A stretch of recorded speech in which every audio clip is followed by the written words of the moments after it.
আসসালামু আলাইকুম সবাইকে। কি অবস্থা তোমাদের ফিজিক্স চ্যাপ্টার 11 এর আজকে আমরা এমসিকিউ আর এসকিউ সলভ করব। এমসিকিউ আর এসকিউ সলভ করব। সো এই ক্লাসটাই মূলত তোমাদের সর্বশেষ ক্লাস, ঠিক আছে? এমসিকিউ আর এসকিউ সলভ করব। তোমাদের লেকচার মেবি 8টা হয়েছে যতদূর মনে পড়ে। তো এই 8টা লেকচার যারা করছো তাদের ওকে। তারপরেও যারা একটু স্পেশাল স্টুডেন্ট আসো তোমাদের জন্য আমি এক্সট্রা একটা ক্লাস নিব, লেকচার নয়, ওইটা আমি আমার সময় করে একটা নিয়ে নিব, এক্সট্রা নিব, ওইটা দিব, তোমরা দেখো। এমসিকিউ এন্ড এসকিউ লেকচার 8-এর পরে আমি নিয়ে নিতেছি, ব্যাপারটা বুঝছো? তো এতটুকু দেখলে কিন্তু তোমাদের হয়ে যাবে, বাট এক্সট্রা একটা ক্লাস নিব, এটা আমার আলাদা কিছু ব্যাপার স্যাপার আছে, আলাদা কয়েকটা ম্যাথ পড়াবো আর কি। যাই হোক, এবার আসো আমরা ফিজিক্স চ্যাপ্টার 11-এর এমসিকিউ আর এসকিউ পড়বো। শুরু করি, বিসমিল্লাহ। সাধারণত যে ব্যাটারি সেলগুলো ব্যবহার করা হয় তার বিভব পার্থক্য কত? মনে রাখবা, সাধারণত যে ব্যাটারি সেল ব্যবহার করা হয় তার বিভব পার্থক্য থাকে 1.5 ভোল্ট। কত ভোল্ট থাকে? 1.5 ভোল্ট। সাধারণত যে ব্যাটারি সেলগুলো ব্যবহার করা হয় এগুলোর বিভব পার্থক্য কত থাকে? 1.5 ভোল্ট। নিচের কোনটির মধ্য দিয়ে ইলেকট্রন মুক্তভাবে চলাচল করতে পারে? দেখো, ইলেকট্রন মুক্তভাবে চলাচল করতে পারে যেগুলোর মধ্য দিয়ে, মানে ধাতুর মধ্য দিয়ে। সো ধাতু এই জায়গায় থামা, এটা হচ্ছে একদম বিদ্যুৎ পরিবাহী, এগুলো হচ্ছে অর্ধ পরিবাহী, এগুলো হচ্ছে তোমাদের অপরিবাহী, ঠিক আছে? তো ইলেকট্রন যেটার মধ্যে সবচেয়ে বেশি, এটা হচ্ছে ফুল পরিবাহী, এটার মধ্যে দিয়ে বেশি ইলেকট্রন মুক্তভাবে চলাচল করতে পারে, এটা অর্ধ পরিবাহী, ঠিক আছে? এটা অর্ধ পরিবাহী, বুঝছো? জার্মেনিয়াম, তারপর সিলিকন, এগুলো হচ্ছে অপরিবাহী। কাঁচ আর প্লাস্টিক কি অপরিবাহী? তোমরা কি বুঝতে পারছো বলো তো? ডান। অর্ধপরিবাহী পদার্থ নিচের কোনটি? যে আবার আসছে অর্ধপরিবাহী কোনটা তাইলে বলো তো? অবশ্যই জার্মেনিয়াম অর্ধপরিবাহী। অর্ধপরিবাহী কে? জার্মেনিয়াম। বিদ্যুৎ সুপরিবাহী পদার্থ কোনটা? দেখো, বিদ্যুৎ সুপরিবাহী মানে বিদ্যুৎ প্রবাহিত কোনটা দিয়া? এই কাঠ, প্লাস্টিক, কাঁচ এগুলো অপরিবাহী। সোনা, গোল্ড এটা হচ্ছে বিদ্যুৎ সুপরিবাহী, এটা ধাতু। তাপমাত্রা বাড়ালে কোন পদার্থে বিদ্যুৎ প্রবাহ বৃদ্ধি পায়? মনে রাখবা, তাপমাত্রা বাড়ালে কোন পদার্থের সেটা হচ্ছে অর্ধপরিবাহী পদার্থের। অর্ধপরিবাহী যেগুলো আছে এগুলার হচ্ছে বিদ্যুৎ প্রবাহের মাত্রা বৃদ্ধি পায় তাপমাত্রা বাড়লে। তাহলে অর্ধপরিবাহী কারা? ভাইয়া অর্ধপরিবাহী কারা বলো তো? অর্ধপরিবাহী হইতেছে সিলিকন, জার্মেনিয়াম, এগুলো অর্ধপরিবাহী। এগুলার তাপমাত্রা বাড়াইলে বিদ্যুৎ প্রবাহ বৃদ্ধি পাবে। বুঝাইতে পারছি? ওকে। নিচের কোনটি পরিবাহী পদার্থ বলো তো? নিচের কোনটি পরিবাহী পদার্থ বা ভালো পরিবাহক? নিচের কোনটা পরিবাহী পদার্থ? পরিবাহী পদার্থ হচ্ছে তামা। এই তামা হচ্ছে পরিবাহী পদার্থ। বলো, তামা কি? তামা হচ্ছে পরিবাহী পদার্থ। রাবার, কাঠ এগুলা পরিবাহী না। নিম্নের কোনটা অন্তরক? অন্তরক মানে কি? একদম অপরিবাহী। অপরিবাহী কোনটা বলো তো? কাঠ, কাঁচ, রাবার, এর মধ্যে একদম অন্তরক হইতেছে কাঁচ। কাঁচ হচ্ছে অন্তরক। 1 সেকেন্ড 1 অ্যাম্পিয়ার বিদ্যুৎ প্রবাহ করতে যে পরিমাণ চার্জ প্রবাহিত হয় তাকে কি বলে? মনে রাখো, charge q is equal to IT. চার্জের একক কুলম। 1 সেকেন্ডে 1 অ্যাম্পিয়ার বিদ্যুৎ প্রবাহ করতে, তাহলে 1 সেকেন্ডে টাইম 1 সেকেন্ড, আবার 1 অ্যাম্পিয়ার বিদ্যুৎ প্রবাহ করতে যে চার্জ প্রবাহিত হয় তাকে কি বলা হয় বলো তো? সময়, বিদ্যুৎ প্রবাহ 1 অ্যাম্পিয়ার, সময় 1 সেকেন্ড, তাহলে এখানে পাবো আমরা 1 কুলম চার্জ। কি পাবো? 1 কুলম চার্জ। তাই কি বলা হয়? 1 কুলম। চার্জের একক তো কুলম। কোন পরিবাহীর মধ্য দিয়ে টি সময় যদি কিউ চার্জ প্রবাহিত হয় তাহলে তড়িৎ প্রবাহ I is equal to Q by টি।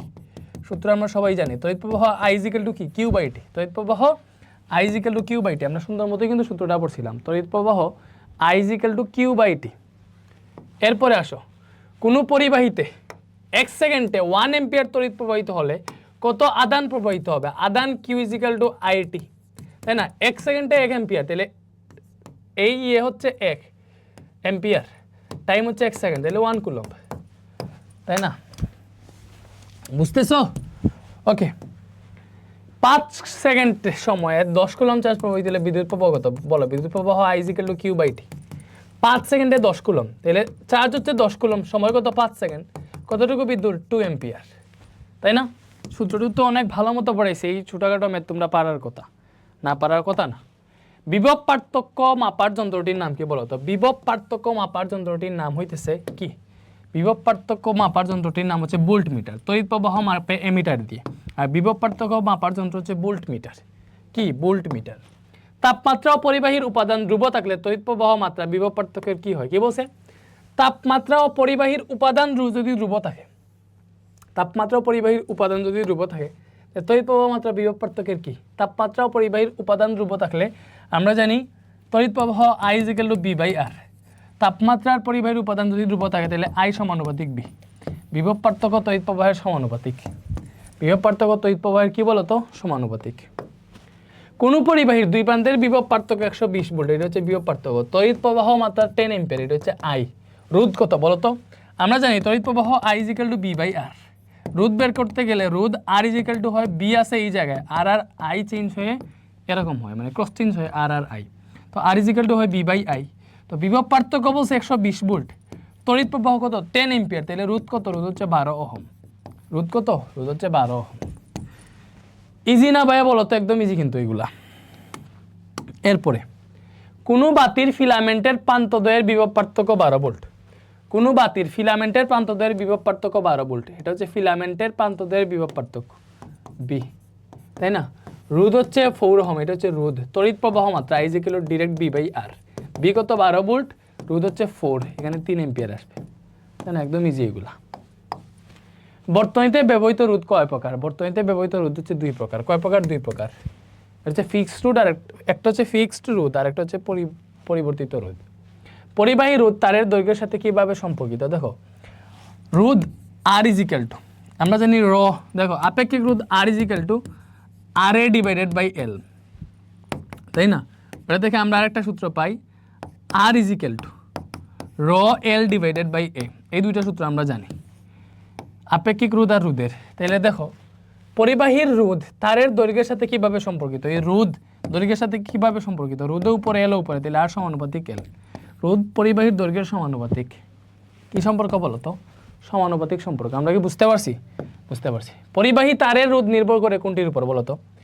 পরিবাহী তারের রোধ নির্ভর করে কোনটার উপর? পরিবাহী তারের রোধ নির্ভর করে বিভব, তড়িৎ প্রবাহ, তড়িৎ প্রাবল্য। দেখো, রোধ R = ρL/A, তাই না? কজ আমরা জানি ρ = RA/L, তাইলে R = ρL/A। তো এখানে দেখো আরটা দৈর্ঘ্য, তারপরে কিসের উপর? পরিবাহী তারের এই র কই থেকে আসে? আপেক্ষিক রোধ, মানে ওই যে তারের উপাদান, তারপরে এটার দৈর্ঘ্য এবং প্রস্থচ্ছেদের ক্ষেত্রফলের উপর নির্ভরশীল। তড়িৎ প্রাবল্য, তড়িৎ প্রবাহ, বিভব এগুলোর উপর কিন্তু রোধ নির্ভরশীল না। রোধ দৈর্ঘ্য, প্রস্থচ্ছেদের ক্ষেত্রফল আর উপাদানের উপর নির্ভরশীল। তাহলে এখানে প্রস্থচ্ছেদের ক্ষেত্রফল আছে, এই প্রস্থচ্ছেদের ক্ষেত্রফলের উপর কিন্তু নির্ভরশীল রোধ। ঠিক আছে? প্রস্থচ্ছেদের ক্ষেত্রফল এটার উপর রোধ নির্ভরশীল। পরিবাহীর দৈর্ঘ্য অর্ধেক করা হলে রোধের কি পরিবর্তন হবে? দেখো, পরিবাহীর দৈর্ঘ্য অর্ধেক করা হলে রোধের কি পরিবর্তন হবে?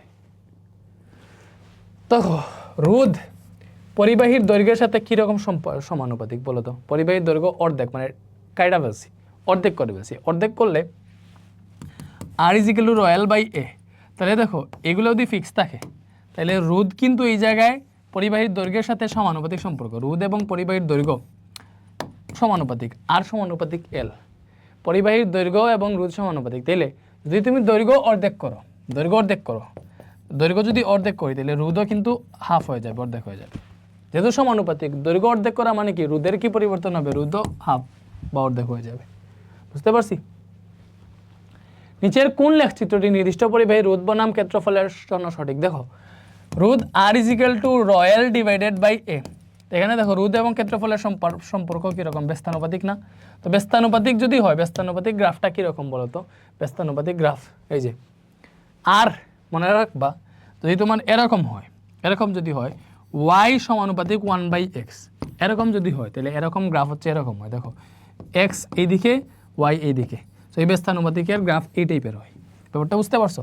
যেহেতু r এবং 1/a ব্যস্তানুপাতিক সম্পর্ক, তাহলে ব্যস্তানুপাতিকের গ্রাফ এরকম হয়। সমানুপাতিক হইলে এরকম হইতো। ব্যাপারটা বুঝছো? ওকে, সমানুপাতিক হইলে এটা হইতো। বুঝছো?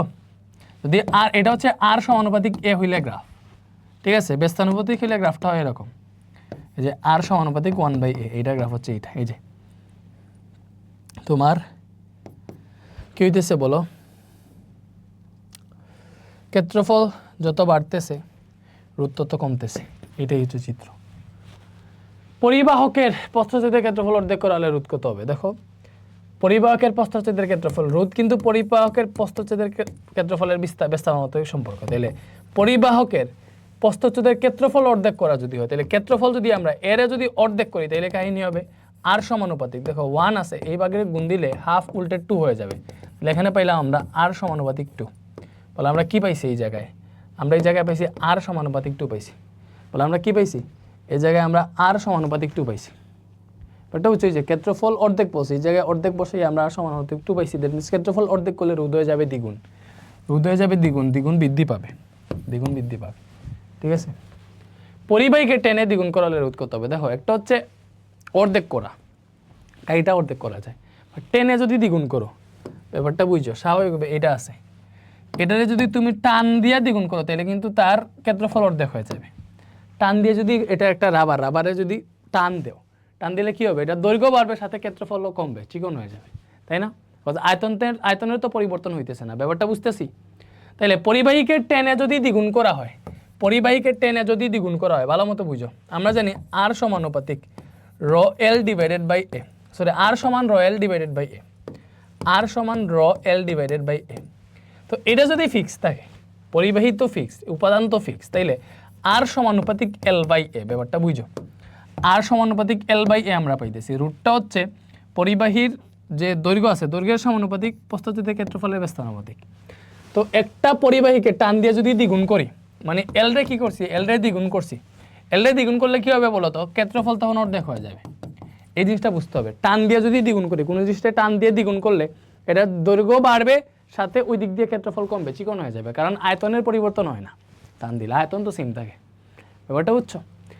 তো এজন্য এটা বুঝতে হবে, টান দিয়ে যদি দ্বিগুণ করো তাইলে দৈর্ঘ্য দ্বিগুণ হইলে ক্ষেত্রফল অর্ধেক হয়ে যায়, এই ব্যাপারটা বুঝতে হবে। তাহলে এখানে বসাও আর সমানুপাতিক দৈর্ঘ্য দ্বিগুণ, ক্ষেত্রফল হচ্ছে অর্ধেক, ক্ষেত্রফলের জায়গায় হাফ বসাইলাম, তাহলে আর সমানুপাতিক 2 আছে বাগরে গুণ দিলে এটা উল্টে 2/1 হয়ে যাবে। তাহলে আলটিমেটলি হিসাব করলে আর সমানুপাতিক 2 × 4 আসছে, তাহলে রোধ 4 গুণ হয়ে যাবে।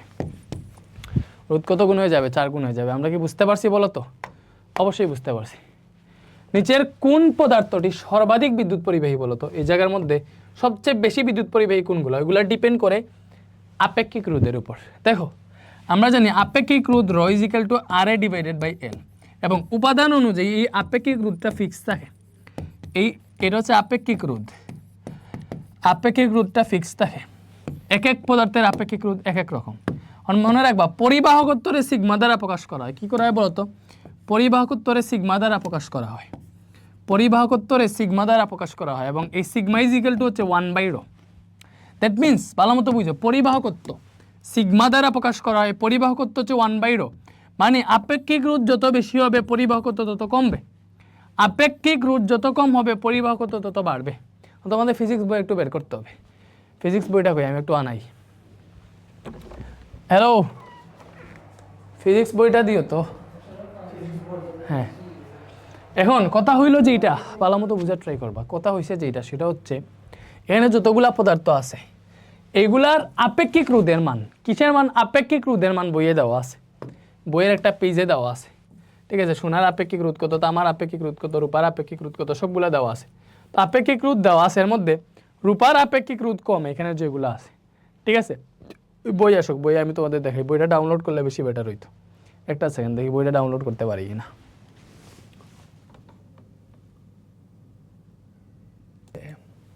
ওকে, সো দেখা যায়, দেখো তো এই জায়গায় আয়না রাখছি, এই যে সবগুলা আপেক্ষিক রোধ বই আছে, বই থেকে মুখস্থ করতে হবে।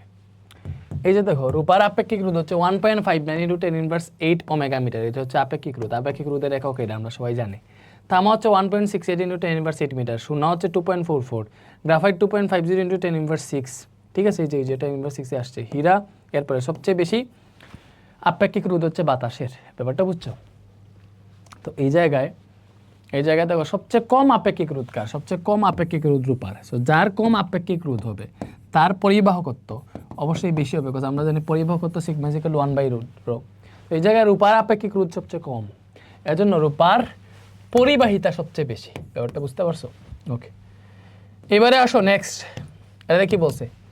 একটা নির্দিষ্ট দৈর্ঘ্যের কোনো পরিবাহীকে ধীরে ধীরে টেনের দৈর্ঘ্য দ্বিগুণ করা হলে তাটির আপেক্ষিক রোধ কি হবে? দেখো, যে কোনো জিনিসের দৈর্ঘ্য দ্বিগুণ করো, ক্ষেত্রফল অর্ধেক করো, এটার ক্ষেত্রে রোধ চেঞ্জ হয়, বাট আপেক্ষিক রোধ হচ্ছে র, আপেক্ষিক রোধ হচ্ছে rho is equal two RA/L। ঠিক আছে, বাট এই রটা হচ্ছে ফিক্সড উপাদানের উপর, এই আপেক্ষিক রোধটা ফিক্স থাকে। লাইক রূপার আপেক্ষিক রোধ এইটা, মানে এইটাই চেঞ্জ হবে না, শুধু তাপমাত্রা চেঞ্জ হইলে চেঞ্জ হইতে পারে। তামার উপাদান অনুযায়ী তার আপেক্ষিক রোধ এইটা। তো কোনোটার দৈর্ঘ্য বাড়াইলে তার আপেক্ষিক রোধ চেঞ্জ হয় না, চেঞ্জ হয় অরিজিনাল রোধ, বাট আপেক্ষিক রোধ তো অন্য জিনিস, ব্যাপারটা বুঝছো?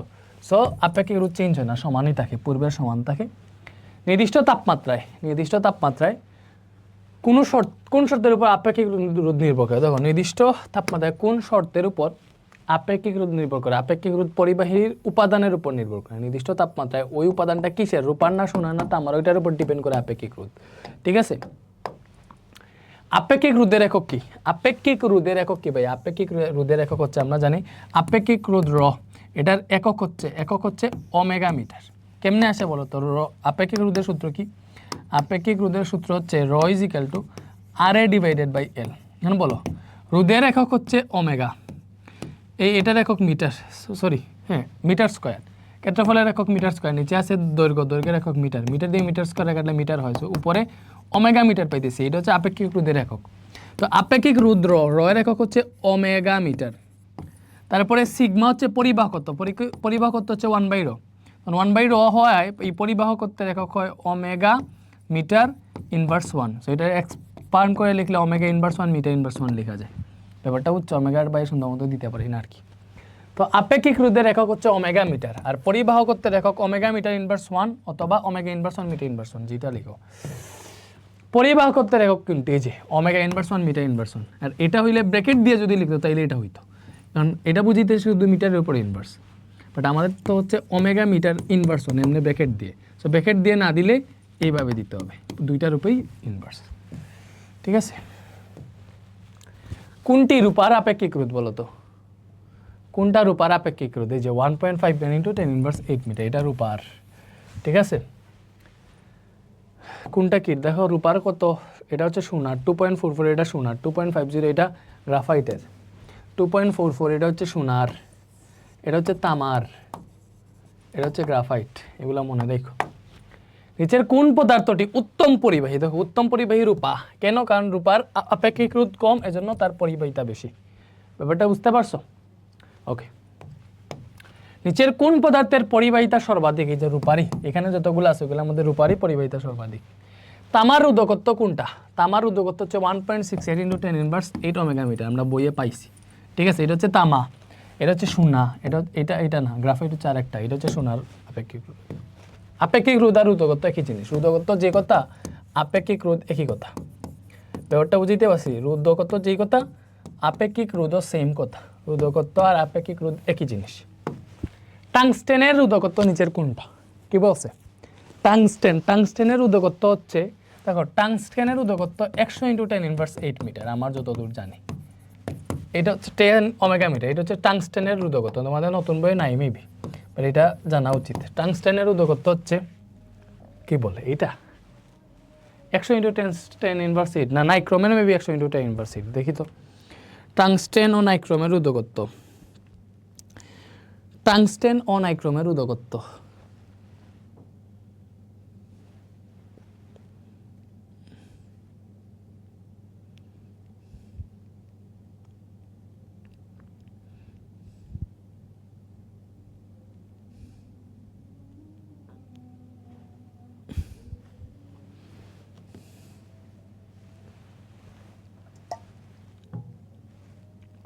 ঠিক আছে? টাংস্টেনের রোধকত্ব হচ্ছে 5.6 × 10 ইনভার্স 8 বা 5.5 × 10 ইনভার্স 8। টাংস্টেনের রোধকত্ব হচ্ছে এইটা, এটা মেবি নাইক্রোমের। ঠিক আছে? টাংস্টেনের রোধক হচ্ছে 5.5 × 10 ইনভার্স 8 ওমেগা মিটার। টাংস্টেনের রোধকত্ব, এটা অনেক আগের কোয়েশ্চেন, এই টাইপের, এই যে পুরনো বই এটি ছিল। যাই হোক, আপেক্ষিক রোধের ক্ষেত্রে নিচের কোনটা সঠিক? আপেক্ষিক রোধের ক্ষেত্রে দেখো, নাইক্রোমের রোধকত্ব হচ্ছে 100 × 10 ইনভার্স 8। টাংস্টেনের রোধকত্ব হচ্ছে 5.5ই তো পড়লাম, 5.5 × 10 ইনভার্স 8। এবং তামার রোধকত্ব হচ্ছে 1.68 × 10 ইনভার্স 8। সো হিসাব মতে তোমাদের নাইক্রোমের সবচেয়ে বেশি, এরপরে টাংস্টেন, এরপরে তামা, এটা ঠিক আছে। তো রোধকত্ব সবগুলার জানলে তুমি কোনটা থেকে কোনটা বেশি এটা কিন্তু ইজিলি জেনে ফেলতে পারো, এটা সমস্যা হবে না। রিওস্ট্যাট কি? রিওস্ট্যাট হচ্ছে পরিবর্তী রোধ। রিওস্ট্যাট কি বলো তো? পরিবর্তী রোধ, এটা হচ্ছে রিওস্ট্যাট। রিওস্ট্যাট কি? পরিবর্তী রোধ। রিওস্ট্যাট কি? রিওস্ট্যাট হইতেছে পরিবর্তী রোধ। বুঝতেছো তোমরা? রিওস্ট্যাট জিনিসটা কি বলো তো? রিওস্ট্যাট হইতেছে পরিবর্তী রোধ। বুঝা গেল? 5 ওমেগা মানের 4টা রোধ সমান্তরালভাবে সংযোগ দিলে তুল্য রোধ কত? দেখো 5 ওমেগা মানের 4টা রোধ সমান্তরালে সংযোগ দিচ্ছে, সমান্তরাল সংযোগ দিলে তুল্য রোধ 1/Rp = 1/R1 plus 1/R2 plus 1/R3 plus 1/R4 plus 1/R5, যেহেতু 5টা রোধ দিছে এমনি হবে, তাই না? প্রত্যেকটা 1/5 1/5 1/5 1/5 এমনি হয় আর কি, বুঝছো? 1টা 2টা 3টা 4টা 5টা হইলো। তো সবগুলো ক্যালকুলেটারে মাইরা যোগ করো, কত হবে জানো? ক্যালকুলেটারে মাইরা যদি যোগ করো, আচ্ছা 4টা রোধ 5টা না 4টা রোধ দিয়ে করছে, 4টা রোধ যেহেতু দিছে 4টা রোধ দিতে হবে, 4টা রোধের সমান্তরালে সংযোগ করছে, তাহলে 5 লসাগু যাবে প্রত্যেকের 1 + 1 + 1 + 1 এমনি পাবা, এখানে 4/5 পাইলাম, তাহলে 1/Rp এর মান পাইলাম হচ্ছে আমরা 4/5, তাহলে এটারে উল্টাইলে Rp = কি হবে? 5/4 হবে, 5/4 মানে 1.25 ওহম, ঠিক আছে?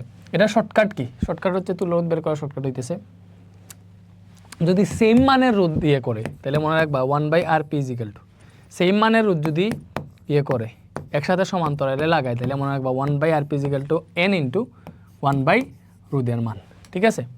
তখন দেখো আমরা যদি ওইভাবে করতাম তাহলে 1/Rp 5 ওমেগা মানের 4টা রোধ সংযোগ দিচ্ছে, 4টা রোধ মানে n এর মান 4, n এর মান 4, এই জায়গায় 1/R আছে, r এর মান 5, এখানে দেখো 1/Rp কি পেলাম? 4/5, পরে উল্টাই Rp বাইর করতে পারবো, Rp বের হবে 5/4, আর 5/4 মানে হচ্ছে 1/25 ওহম, ঠিক আছে? বলো বোঝা গেছে? এটা বের ম্যাথ কি বোঝা যায়? বোঝা যায়। 5 ওমেগার দুটি রোধ শ্রেণীতে যুক্ত করলে তুল্য রোধ যত হয় তত রোধ পেতে, দেখো 5 ওমেগার দুইটা রোধ শ্রেণীতে যুক্ত করলে তুল্য রোধ যত হয় তত রোধ পেতে 100 ওমেগার কতটি রোধ সমান্তরালে যুক্ত করতে হবে? দেখো 5 ওমেগার দুইটা রোধ শ্রেণীতে যুক্ত করলে 5 শ্রেণীতে যোগ করলে তুল্য রোধ কি বলতো? ওই রোধগুলোর যোগফল, তাই না? 5 ওমেগার দুইটা রোধ আমরা শ্রেণীতে যুক্ত করলে কত রোধ পাবো? 5 ওমেগার দুইটি রোধ শ্রেণীতে যুক্ত করলে যত রোধ পাওয়া যায় তুল্য রোধ যত হয় আর কি, তাহলে 5 + 5 10 ওহম পাবো, স্বাভাবিক। 5 ওমেগার দুইটা রোধ যদি শ্রেণীতে যুক্ত করা হয় তুল্য রোধ পাবো 10 ওহম, বলছে এই সেম 10 ওহম তুল্য রোধ পাইতে হইলে 100 ওহমের কতটা রোধ সমান্তরালে যুক্ত করতে হবে? দেখো আমরা জানি 1/Rp যদি n সংখ্যক রোধ আমরা সমান্তরালে যুক্ত করি তাহলে n × 1/Rp 1 মানে 1/Rp n × 1/R, এটাই সূত্র, তাই না? দেখো আমার বলছে এই 10 ওহম যদি আমরা তুল্য রোধ পাইতে চাই তাইলে 100 ওহমের কয়টা রোধ সমান্তরালে যুক্ত হবে? দেখো n সংখ্যক রোধ যদি সমান্তরালে যুক্ত করি তাহলে তুল্য রোধের সূত্র হচ্ছে এটা থেকে n বের করতে হবে। তো 1/Rp কি বলো তো? তুল্য রোধ কত হবে ওইটা বইলা দিছে, এই দুইটারে শ্রেণীতে যুক্ত করলে তুল্য রোধ যত হয় সেম তুল্য রোধ পাইতে, সেম তুল্য রোধ পাওয়া মানে কি 10 ওহম তুল্য রোধ পাইতে কয়টা 100 ওহমের রোধরে ইয়ে করতে হবে, তাহলে n এর মান আমরা বের করতে চাই, এখানে রোধ তো 100 ওহম, 100 ওহমের রোধরে সমান্তরালে সাজাইতেছি, তাই না? তাহলে দেখো এই জায়গায় আমরা n × 1/100 সমান অ্যাকচুয়ালি কি লিখতে পারি বলো তো? 1/10 লিখতে পারি, তাহলে এখান থেকে n কি আসবে? 1/10 আছে, 100 হচ্ছে গুণ হয়ে উপরে যাবে, এটা কাটলে 10 আসে, n এর মান 10 আসছে, n এর মান কত আসছে বলো তো? n এর মান 10 আসছে, তাই না? তাহলে 100 ওহমের কতটি রোধ সমান্তরালে যুক্ত করতে হবে? 10টা রোধ। এটা কি বুঝতে পারছো? এই সূত্রটা শর্টকাটে মনে রাখো, অনেক কাজে দেয় কিন্তু। R1 R2 R3 R4 এসবগুলার মান কত? 4 ওহম, 4 ওহম। এই রোধগুলো কিভাবে সাজালে তুল্য রোধের মান 5.33 হবে? দেখো এই সাজানোর যে ম্যাথগুলা এগুলা সিকিউতেও আসে, এগুলো তোমার ট্রাই করতে হবে। দেখো আমি যদি এখানে এই সবগুলোর মান 4 ওহম, সো দুইটারে যদি আমি শ্রেণীতে দেই তাহলে 4 4 8 হয়ে যাবে, 4 4 8 হয়ে যাবে, তার মানে আমার এই তুল্য রোধ 5.33 হবে না। তাহলে আমরা একটা কাজ করি, একটারে যদি শ্রেণীতে রাখি বাকি তিনটারে যদি আমি সমান্তরালে করি, দেখো তিনটারে মনে করো আমি সমান্তরালে যুক্ত করলাম, তখন ওই তিনটার তুল্য রোধ হবে 1/Rp 1/4 + 1/4, মানে ওই যে এই তিনটারে সমান্তরালে যুক্ত করছি, তাই না? তো এখান থেকে তুল্য রোধ হবে দেখো Rp আর 1/Rp 4 লসাগু নিলে উপরে 3 পাবা, হিসাব নিকাশ করো, তাহলে Rp উল্টাইলে 4/3 পাবা, আর 4/3 মানে হচ্ছে 1.33, ব্যাপারটা বুঝছো? তাহলে বুঝো তিনটা রোধে যদি আমরা সমান্তরালে রাখি এবং ওইগুলোর সাথে একটারে যদি শ্রেণীতে রাখি তখন কি হবে? বর্তনীরা যদি এইভাবে রাখি, দেখো একটা শ্রেণীতে আর বাকি তিনটারে সমান্তরালে, মানে এমনে যদি করি, দেখো এটা হচ্ছে R1, এটা R2, এটা R3, এটা R4, তাহলে কি হবে? এই তিনটা সমান্তরালে আছে, এগুলা তুল্য রোধ 1.33, এইগুলা আবার এটার সাথে শ্রেণীতে আছে, তখন কি হবে? তখন তুল্য রোধ হবে RS এই R1 এর সাথে RP যোগ হবে, তো R1 হচ্ছে 4, আর আরপি হচ্ছে 1.33, যোগ করলে কিন্তু 5.33 হয়। সো এটা কেমনে করছি বলো তো, এই 4 ওহম রোধের 4টা রোধ যদি থাকে কিভাবে সাজাইলে আমরা 5.33 ওহম মান পাবো? আমরা যদি 3টারে সমান্তরালে রাখি এবং একটারে শ্রেণীতে রাখি তাহলে কিন্তু 5.33 পাইতেছি। সো লিখবা 3টাও সমান্তরাল একটা শ্রেণীতে যুক্ত করলে, এটাই অ্যান্সার। সো চেক দিতে হবে, দেখছো ইজিলি চেক দেওয়া যায়। আমি যদি 2টারে শ্রেণীতে রাখতাম তাহলে তো আমার তুল্য রোধ ওই 2টারই চলে আসতো 8, বাট আমার তো এখানে যে তুল্য রোধ এটা তো 8-এর থেকে কম 5.33, তাহলে বুঝলাম আমি 2টারে শ্রেণীতে রাখতে পারবো না, একটারে শ্রেণীতে রাখি। বুঝা গেছে? কারণ এখানে যদি 5.33 না হয় আরও কম মান হইতো, মানে 4-এর থেকে কম হইতো, তখন আমার সবগুলোর সমান্তরালে নিতে হইতো। বুঝতে পারছো? সো এই বেসিক নলেজটা থাকতে হবে। এই বেসিক নলেজ থাকলে তুমি পারবা, অনেক কিছুই পারবা। ঠিক আছে? সি বিন্দুর বিভব কত? এই জায়গায় সি বিন্দুর বিভব চাইছে। দেখো এই যে চিত্রটা দেখতেছো, এই চিত্রটা একটুকু হচ্ছে পজিটিভ, এটা নেগেটিভ। এখানে বিভব পার্থক্য 24 ভোল্ট দেওয়া আছে। দেখো পজিটিভ প্রান্ত ভূমির সাথে কানেক্টেড।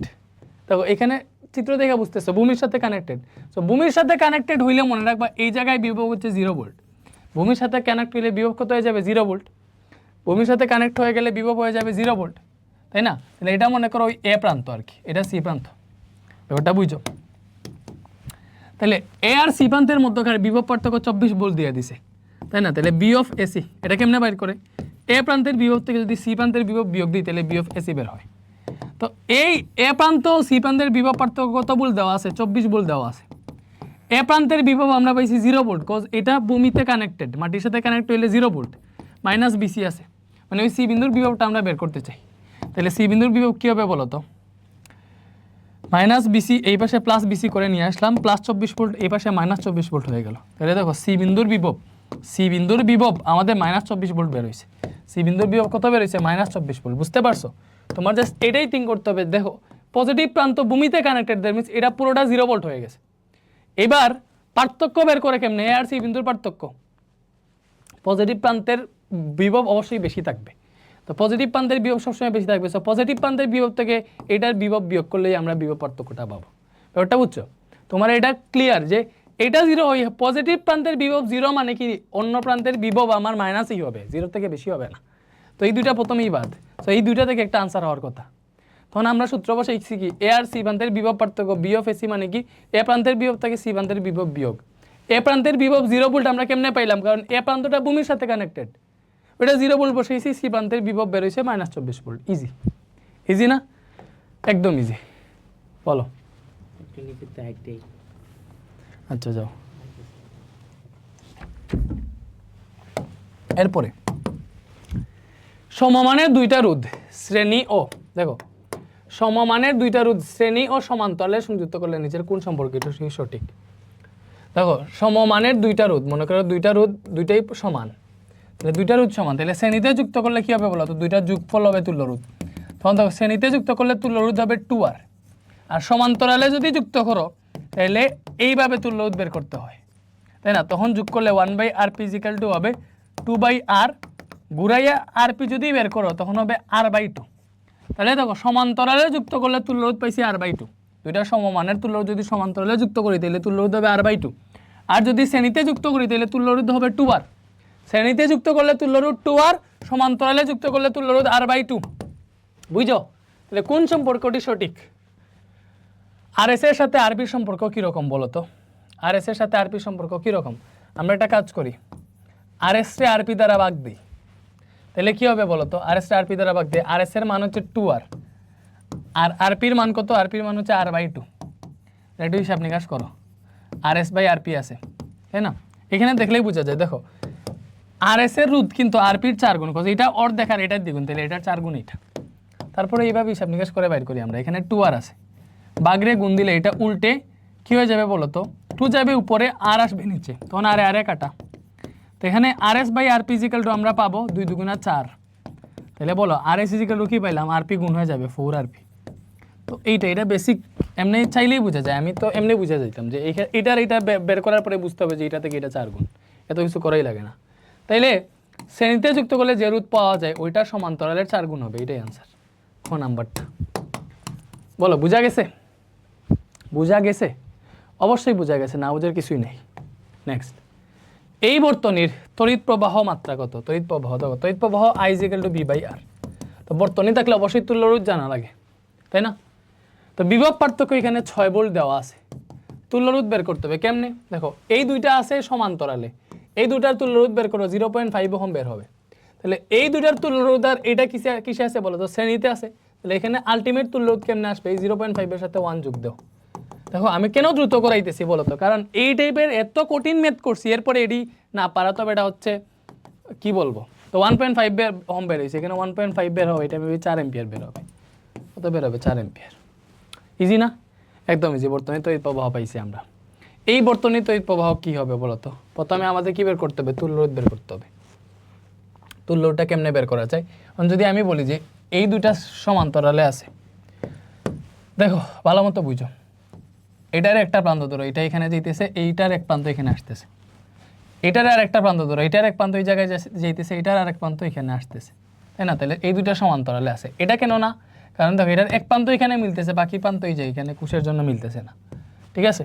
তো এই জায়গায় আমি যদি দেই এটার নাম R1, ঠিক আছে, এটার নাম R2, এটার নাম R3 যদি দেই, তাহলে R2 আর R3 সমান্তরালে আছে, তখন তার তুল্য রোধ হবে 1/Rp = 1/R2 + 1/R3।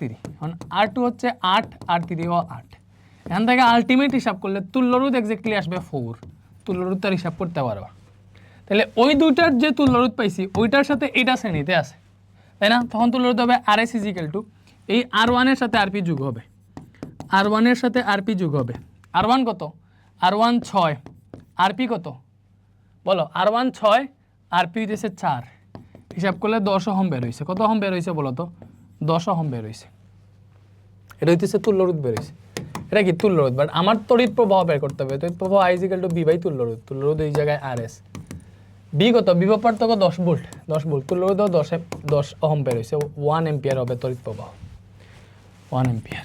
আমরা কি বুঝতে পারছি বলো তো? এতটুকু বুঝতে পারলে তো অনেক। আমরা একদম অনেকটা 42টা MCQ সলভ করে ফেলছি, আরও অনেকগুলো আছে আমরা সলভ করব। এটার একটু সেভ করে রাখি। এসে 27-এর ক্লাস না? ওকে, সো এই ম্যাথটা দেখো, উপরের বর্তনীতে কত তড়িৎ প্রবাহিত হবে বলো তো? এটা তো না পারার কিছু নাই। এই দুইটা 10 আছে, তাই না? সমান্তরালে আছে, দুইটার তুল্য রোধ বের করবা, RP বের হবে 5। কেমনে বের হবে তোমরা জানো? RP বের করাটা জানো, তাই না? এবার এই RP এটার সাথে শ্রেণীতে আছে, কারণ আলটিমেট তুল্য রোধ আসবে RS = এই 5 আর এই 5 যোগ করো, কত আসছে? 10, তাই না? এবার বলো তড়িৎ প্রবাহ I = V/R।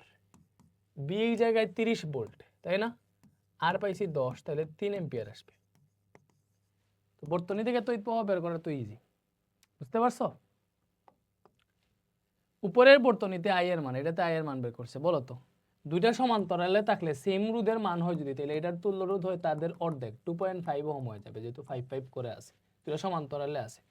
এটা তার বিভব দেওয়া আছে, তাই তড়িৎ প্রবাহ I = V/R। তো V/R, আর বলতে তার তুল্য রোধটা, তো B হচ্ছে 20 ভোল্ট, তুল্য রোধ পেয়েছি 2.5। তাহলে এটা হিসাব করলে যা আসে তা আনসার। বলো তো কত আসে?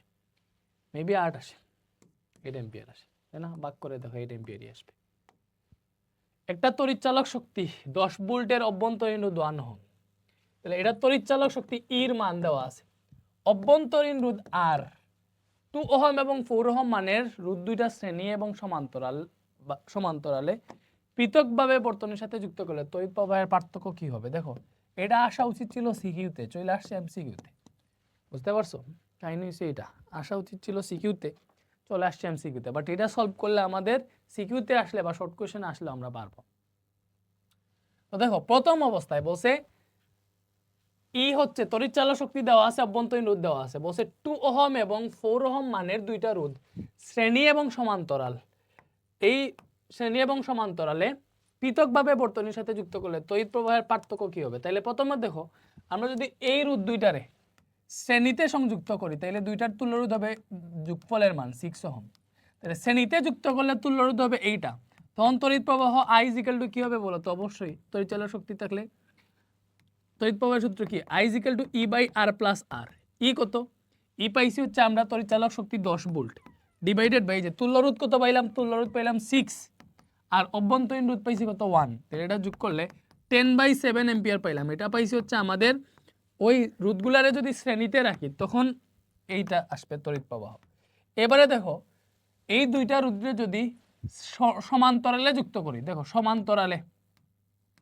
সমান্তরালে যুক্ত করলে তুল্য রোধ কি হবে বলো তো 1/Rp = এই দুইটারে সমান্তরালে যুক্ত করলে 1/2 + 1/4, তাই না? তখন এটা একটু হিসাব করো তো, 1/2 + 1/4 হিসাব করলে কত আসে বলো তো 3/4 আসছে। এটা কত আসছে 3/4 আসছে, 1/Rp 3/4 আসছে। তাহলে এটা উল্টাইলে Rp = আসবে 4/3। 4/3 মানে কত বলো তো 1.33 আর কি। এইবারে আসো আমরা হচ্ছে তড়িৎ প্রবাহ বের করি, I = E/R + R। তো R এর জায়গায় আমরা Rp ইউজ করবো আর কি। ই হচ্ছে 10 ভোল্ট, এটা পাইছি 1.33, আর এর মান তো 1, তাহলে এটা হিসাব করো 10/1.33 + 1। তড়িৎ প্রবাহ এই জায়গায় বাড়ছে, দেখো তো এখানে বের হয়েছে 4.29, বুঝছো? বা পুরোটা রাখলে অন্যরকম হয়তো, আমি এরকম রাখছি 4.29 এম্পিয়ার। আর এটা কত আসছে বলো তো 10/7 আসছিল, এইভাবে শ্রেণীতে করলে 10/7 আসছিল, মানে 1.428 এম্পিয়ার আসছিল আর কি। দুইটার পার্থক্য কি, এটা থেকে এটা বিয়োগ দিয়ে দাও। তো পার্থক্য বের করতে বসে, মানে সমান্তরালে সংযোগ করলে কি থাকবে আর শ্রেণীতে সংযোগ করলে কি থাকবে আর কি, এটার পার্থক্য। এটা থেকে এটা বিয়োগ দাও, বড়টা থেকে ছোটটা বিয়োগ দিবা। 4.29 থেকে যদি হচ্ছে আমরা এটা বিয়োগ দিই 1.428 যদি বিয়োগ দিই, পার্থক্য আসতেছে 2.862। কত হয়েছে? তো এই জায়গায় মান অন্যরকমভাবে দেওয়া, তো 2.862 কেমনে আসে দেখি তো। এই 2.862 এর কাছাকাছি কোন মানটা দেখো 10/7, এটা আসতেছে 1.42। এটা দেখি 20/7 এটার মান আসতেছে দেখো 2.857, 2.857 বা 2.862 কাছাকাছি আর কি। তো এটাই হবে অ্যাকচুয়াল আনসার, মানে এটার মান যেটা আসে এটার কাছাকাছি। আমরা তো দশমিকে করছি, এই জন্য অ্যাকচুয়াল মানটা আসে নাই। বুঝতে পারছো? তড়িৎ শক্তি ব্যয়ের হিসাবে কোন সম্পর্কটি সঠিক? তড়িৎ শক্তি ব্যয়ের হিসাবে দেখো আমরা জানি P = W/T। এই জায়গায় ব্যয়িত শক্তি তড়িৎ শক্তি W = PT, তাই না? এখন বলো তো P মানে কি? P মানে হচ্ছে I²R, ক্ষমতার সূত্রের সাথে T আছে, তাহলে W = আমরা I²RT লিখতে পারবো। W কি লিখতে পারবো, যেটা I লিখতে হবে I²RT। বুঝা গেছে? এখানে কি বসে বলো তো, এখানে বসে 60 ওয়াটের একটা বাল্ব প্রতিদিন 1 ঘন্টা করে 30 দিন জ্বালালে কত বিদ্যুৎ শক্তি ব্যয় হবে? সুন্দর। বিদ্যুৎ শক্তি বের হওয়ার সূত্র কি? W বলতো PT, তাই না? PT। তো এইবার 60 ওয়াটের বাল্ব প্রতিদিন 1 ঘন্টা করে 30 দিনে জ্বালাইছে, তাহলে টোটাল টাইম কত বলতো? ঘন্টা হিসাব করতে হয়। 30 দিনে 1 ঘন্টা করে জ্বালাইলে 30 দিনে হবে 30 ঘন্টা, 30 ঘন্টা জ্বালাইছি, তাই না? এই জায়গায় লিখবো হচ্ছে আমরা ক্ষমতা 60 ওয়াট দেওয়া আছে, তাই না? তো ওয়াটে যেহেতু দেওয়া থাকে এজন্য অ্যাকচুয়ালি আমরা তড়িৎ শক্তি ব্যয়ের হিসাবটা কিলোওয়াটে হিসাব করতে হয়, যে কিলোওয়াট আওয়ারে হিসাব করতে হয়। তো কিলোওয়াট আওয়ার এককে হিসাব করতে হলে W = PT/1000 লেখা লাগে। ব্যাপারটা কি বুঝতে পারছো? 1000 দিয়ে ভাগ দিয়ে ক্ষমতাটারে কিলোওয়াটে নেই আর কি, ওয়াটে তাকে কিলোওয়াটে নেই। তো বলো ব্যয়িত শক্তির সূত্র কি? তড়িৎ শক্তি মানে কত ইউনিট বিল উঠতেছে ওইটার হিসাব কি? W = PT/1000, এই সূত্র। পির মান 60 ওয়াট, 30 দিনে 30 ঘন্টা জ্বালাইছি, /1000। এবার হিসাব করো 30 হয় 18, 1800 /1000, 1.8 বের হয়েছে। কত বের হয়েছে? 1.8। আর একক তো অবশ্যই কিলোওয়াট আওয়ার, একক কি? Kilowatt hour. ঠিক আছে, বলো ডান। ডান। এরপরে আসো, ভোল্ট মিটারের সাহায্যে একটা ড্রাই সেলের দুই প্রান্তের বিভব পার্থক্য পাওয়া গেছে 12 ভোল্ট। কুশ দিয়ে বাল্ব জ্বালানো হলে 10 কুলম্ব আদান প্রবাহিত হলে কৃত কাজের পরিমাণ? দেখো মনে রাখবা, বিভব পার্থক্যর আদান যদি দেওয়া থাকে তাহলে কৃত কাজ হচ্ছে, দেখো আমাদের সূত্র বিভব পার্থক্য, দুই প্রান্তের বিভব পার্থক্য ইনটু চার্জ। তো W = দেখো বিভব পার্থক্য দেওয়া থাকে তাহলে B × Q, এটা হচ্ছে কৃত কাজের সূত্র। তাহলে বিভব পার্থক্য 12 ভোল্ট আর চার্জ কত? 10 কুলম্ব আদান, তাহলে এটা হিসাব করলে কাজ বের হয়েছে 120 জুল। কাজ কত বের হয়েছে বলো তো? 120 জুল। এই যে এটাই आंसर। নিচের কোন সম্পর্কটি সঠিক? দেখো B = P²/R, আমরা জানি P = P²/R। তো B = P²/R হবে না। W = P/T না, W = PT, তাহলে এটা হবে না। I = PB, আমরা জানি P = BI, তাই না? তাহলে I = PB হবে না, I হবে P/B, এটা হবে না। T = BQ/P বসে, T এবার এটা স্মল t হবে আর কি। তো এটা হইতে পারে, এটা কেমনে আমি তোমার দেখাই। আমরা জানি P is equal to V I. এবারে ভালো মতো বুঝো, বি আছে, আই এর জায়গায় আমরা কিউ বাই টি বসাইতে পারি, এখানে পি আছে। এবার আর গুণন করো, আর গুণন করলে আমরা যেটা পাবো পিটি ইজ ইকুয়াল টু, দেখো পিটি ইজ ইকুয়াল টু পাবো বি কিউ, দেখে টি ইজ ইকুয়াল টু পাবো বি কিউ আছে, পি নিচে ভাগ হয়ে আসবে। সো এটা সঠিক, T is equal to V Q by P, এটাই সঠিক। অনেক কঠিন তাই না? ওই যে P is equal to V I আছে, এই আই এর জায়গায় কিউ বাই টি বসাইলে মিলে যায়। ঠিক আছে, ওকে। একটা বাল্বের গায়ে 23 ওয়াট 220 ভোল্ট লেখা আছে, বাল্বটির রোধ কত? দেখো 23 ওয়াট, এটা কি দেওয়া? এটা দেওয়া ক্ষমতা। এটা 220 ভোল্ট দেওয়া কি? এটা দেওয়া বিভব। কি দেওয়া বলো তো? এটা বিভব দেওয়া, বিভব পার্থক্য আর কি। তাইলে আমরা জানি P is equal to V square by R. দেখো ক্ষমতার সূত্র কি? P is equal to I square R, P is equal to V square by R, P is equal to V I. এই তিনটা সূত্র আছে। P is equal to V square by R এটি use করতে পারবা যখন পি আর বি মানে আর root বের করতে বসে, তো আর পি আর বি দেওয়া আছে, এই সূত্র ইউজ করতে হবে। তো আমরা জানি P is equal to V square by R, এটা থেকে পাবো আর ইজ ইকুয়াল টু, দেখো পি আর কোর্স চেঞ্জ করলে আর ইজ ইকুয়াল টু পাবো বি স্কোয়ার বাই পি। তো এই জায়গায় বি হচ্ছে 220 ভোল্ট, বি কি? বি হচ্ছে 220 ভোল্ট, উপরে স্কোয়ার আছে, নিচে পি আছে, পির মান হচ্ছে 23 ওয়াট। এটা হিসাব করলে রোধটা পেয়ে যাবা 220 স্কোয়ার ডিভাইডেড বাই 23। বলো রোধটা কত আসে? রোধ আসতেছে 2104.35 ওহম। এর মানে প্রায় এটা আর কি। এটারে যদি তুমি ইয়ে মুডে নেও তাহলে এটা আসবে 2.104 ইন্টু 10 টু দি পাওয়ার 3। ঠিক আছে, ওইটাই 10 আর 104 কি জিনিস। 12 ভোল্ট 3 ওয়াটের 4টা বাল্ব সিরিজে যুক্ত হলে তো রোধ কত? দেখো 12 ভোল্ট 3 ওয়াট, তাহলে দেখতে হবে এখানে রোধ কত, বাল্বটার রোধ কত? রোধ আসবে বি স্কোয়ার বাই পি দিয়া, বি 12 ভোল্ট, তাহলে 12 স্কোয়ার বাই পি হচ্ছে 30, তাহলে 12 স্কোয়ার বাই 30 এটি হিসাব করলে আসবে 48 ওহম। একটা বাল্বের রোধ 48 ওহম আসছে। 4টা বাল্ব সিরিজে যুক্ত করছো, সিরিজে যুক্ত করলে কি বলো? সিরিজে যুক্ত করলে তো হচ্ছে সবগুলা যোগ করা লাগে। 4টা বাল্ব 48-এর 4টা বাল্ব, 48 ওহমের 4টা বাল্ব সিরিজে যোগ করছো, সবগুলা যোগ করলেই তুমি হচ্ছে তুল্য রোধ পাবা। অথবা ডিরেক্ট 4টা 4 দিয়ে গুণ দিলে হয়ে যেত, 4 ইন্টু 48 192। বোঝা গেছে? 192 ওহম তুল্য রোধ। দেখো একটা রোধের, একটা বাল্বের রোধ আসছে এটা, এরকম রোধ বিশিষ্ট 4টা বাল্বের শ্রেণীতে যুক্ত করলে তুল্য রোধ কত? এটা কোনো ব্যাপার?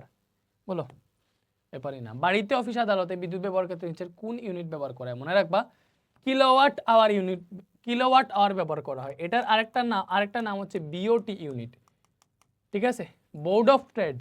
বিওটি মানে কি? Board of trade. এই বিওটি ইউনিট বলা হয় অথবা কিলোওয়াট আওয়ার বলা হয়। এটা দিয়ে বাসা বাড়ির বিদ্যুতের টাকা হিসাব করা হয়। বিওটি এর অপর নাম কি? এই যে কিলোওয়াট আওয়ার, সরি এই কিলোওয়াট আওয়ার, এই বিওটি ইউনিট আর কি। এই কিলোওয়াট আওয়ার মানে হচ্ছে 1 ইউনিট, 1 কিলোওয়াট আওয়ার মানে হচ্ছে 1 ইউনিট। দ্যাট মিনস হচ্ছে এই বিওটির অপর নাম হচ্ছে ইউনিট। কি বলো? ইউনিট। কত ইউনিট বিদ্যুৎ খরচ হয়েছে এইগুলো এইভাবে হিসাব করে। মানুষের হৃৎপিণ্ডের ভিতর দিয়ে কত মিলি অ্যাম্পিয়ার বিদ্যুৎ প্রবাহিত হলে মানুষ মারা যায়? মনে রাখবা মানুষের হৃৎপিণ্ডের ভিতর দিয়ে যদি 10 মিলি অ্যাম্পিয়ার বিদ্যুৎ প্রবাহিত হয় তাহলে মানুষ মারা যায়। মানুষের হৃৎপিণ্ডের ভেতর দিয়ে কত মিলি অ্যাম্পিয়ার বিদ্যুৎ প্রবাহিত হলে মানুষ মারা যায়? 10 মিলি অ্যাম্পিয়ার। পরিবাহীর আদান প্রবাহ অপরিবর্তিত রেখে সময় বৃদ্ধি করলে তড়িৎ প্রবাহ কি হয়? দেখো তো, আদান প্রবাহ অপরিবর্তিত রাখছো, তাহলে তড়িৎ প্রবাহ I = Q/T। এটা যদি ফিক্স থাকে তাহলে তড়িৎ প্রবাহ সময়ের সাথে ব্যস্তানুপাতিক সম্পর্ক। তো এটা ফিক্স রেখে যদি সময় বৃদ্ধি করো, টি যদি বাড়াও, তাহলে তো তড়িৎ প্রবাহ কমবে না? তাহলে তড়িৎ প্রবাহ হ্রাস পাবে, বৃদ্ধি পাবে না, হ্রাস পাবে। অপরিবর্তিত থাকবে না, অনলি হ্রাস পাবে। আনসার বুঝতে পারছি? বুঝতে পারছি? পরিবাহী পদার্থের আপেক্ষিক রোধ পরিবর্তন হবে কখন বলো তো? পরিবাহী পদার্থের আপেক্ষিক রোধ পরিবর্তন হবে যদি পরিবাহীর দৈর্ঘ্য পরিবর্তন হয়। দেখো আপেক্ষিক রোধ দৈর্ঘ্যের উপর নির্ভর করে না, আপেক্ষিক রোধ র RA/L। এই র কিন্তু হচ্ছে শুধুমাত্র ওই উপাদানের উপর নির্ভর করে। এই রোধটা তোমার হচ্ছে দৈর্ঘ্য ক্ষেত্রফলের উপর নির্ভর করে, বাট আপেক্ষিক রোধ উপাদান, তাপমাত্রা এগুলোর উপর নির্ভর করে। তামানা, রূপানা, টাংস্টেন ওই উপাদানের উপর, তাপমাত্রা কত ডিগ্রি ওইগুলোর উপর নির্ভর করে আপেক্ষিক রোধ। এটা তাপমাত্রা পরিবর্তন, উপাদান পরিবর্তন, এই দুটো হবে। দৈর্ঘ্য পরিবর্তনের জন্য আপেক্ষিক রোধ পরিবর্তন হয় না। পরিবাহকত্বের বিপরীত রাশিকে বলা হয় আপেক্ষিক রোধ অথবা রোধকত্ব, এই দুইটা বলা হয়। আপেক্ষিক রোধের আরেকটা নাম রোধকত্ব, রোধ না, ঠিক আছে। আপেক্ষিক রোধের আরেকটা নাম হচ্ছে রোধকত্ব। এটা হচ্ছে পরিবাহকত্বের বিপরীত। পরিবাহকত্ব sigma, sigma is equal to 1/ρ। এই র হচ্ছে আপেক্ষিক রোধ বা রোধকত্ব, ঠিক আছে। 15 মিটার দীর্ঘ এবং এত মিটার স্কয়ার প্রস্থচ্ছেদের ক্ষেত্রফলের একটা তারের রোধ এত হলে তারটার উপাদানের আপেক্ষিক রোধ এত। দেখো আপেক্ষিক রোধ ρ is equal to RA divided by L। এবার হিসাব করো, রোধ বইলা দিছে 75 ওহম, এটা হচ্ছে রোধ, এই 75 ওহম এটা রোধ। ক্ষেত্রফল কত? এই যে এটা ক্ষেত্রফল, প্রস্থচ্ছেদের ক্ষেত্রফল এইটা 2.07 × 10⁻⁷, এটা ক্ষেত্রফল ডিভাইডেড বাই 15 মিটার দীর্ঘ, এটা হচ্ছে L। তাহলে এটা হিসাব করলে কত আসে দেখো তো, 75 × 2.07 × 10⁻⁷ ডিভাইডেড বাই 15, 1.035 × 10⁻⁶ বের হয়েছে। এটা বের হয়েছে আপেক্ষিক রোধ। এই যে এত, অবশ্যই ওমেগা মিটার, এত ওমেগা মিটার বের হয়েছে। উপাদানের পরিবাহকত্ব কত বলো? পরিবাহকত্ব হচ্ছে 1/ρ। তাহলে 1/, এটা বসাও, তাহলে পরিবাহকত্ব পেয়ে যাবা। এটা ইনভার্স 1 দিলে পরিবাহকত্ব চলে আসে, অনেক বেশি আসতেছে, 9.66 × 10⁵ আসছে। আর পরিবাহকত্ব একক ওমেগা মিটার ইনভার্স 1। এইটা রোধ দ্বিগুণ হবে যদি এটি টেনে দৈর্ঘ্য দ্বিগুণ করা হয়। মনে রাখবা, রোধ দ্বিগুণ হবে যদি এটি টেনে দৈর্ঘ্য দ্বিগুণ করা হয়। দেখো মনে রাখবা, দৈর্ঘ্যের দ্বিগুণ করলে রোধ কত গুণ হবে, ওইটার একটা সূত্র আছে সিম্পলে, মনে রাখবা। নতুন রোধ R' = হবে n² R। কি বলছি? n² R মানে কত গুণ হবে এটা যদি বের করতে চাও, কত গুণ, তুমি এটা যদি দ্বিগুণ করো তাহলে n² গুণ হচ্ছে রোধ বাড়বে। তো দ্বিগুণ করলে রোধ বাড়বে 2² গুণ, মানে 4 গুণ। এই সংক্ষেপটা মনে রাখো। মানে একটা রোধ আছে মনে করো 5 ওহম, ওই তারের তুমি 3 গুণ লম্বা করছো, তাই না? 3 গুণ করলে কি হবে? এটা নতুন রোধ হবে এবার n² R। এই 3 গুণ করছো যে 30², তার আগের রোধ 5, 30² মানে 9, 5 নং 45 হবে। এইভাবে হিসাব করা হয়। কত গুণ লম্বা করছো ওইটার সাথে আগের রোধ গুণ করে নতুন রোধ হিসাব করা হয়।